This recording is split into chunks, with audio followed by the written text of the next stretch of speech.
Goa has been the part of India which has been colonized the longest. The Portuguese came to Goa in 1510, much before the British came to India, and they left in 1962, 61, sorry, much after the British left Yes. in 1947.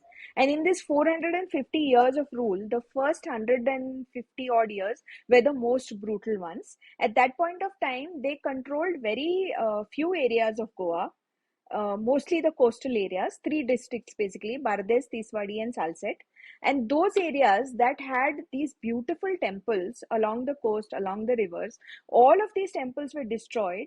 And wherever possible, the people from that village, when they realized that the temples were going to be destroyed, they tried to save all they could. They tried to save the murtis, as many murtis as they could.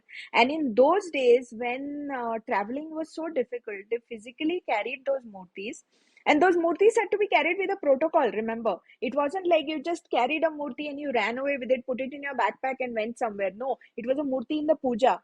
So you had to give it puja, you had to offer it puja upachara, even when it was being taken from one place to another. And that is what people did in rest of India as well.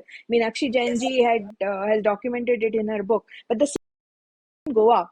So they took those murtis and they took them across the river to a area of Goa now known as Ponda, then known as Antruz Mahal, which was at that point of time under a Hindu king.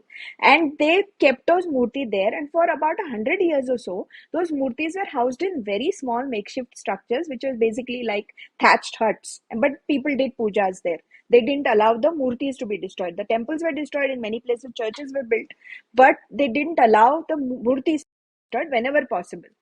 After about 150 years, when the Maratha rule became very powerful and there were a lot of Goans in high position in the Maratha Darbar, that's when they got the money. And by that time, even Portuguese fanaticism had reduced a little. So then they bought more lands and then they built temples. So there was a period of about 100, 150 years when no new temple was being built in Goa.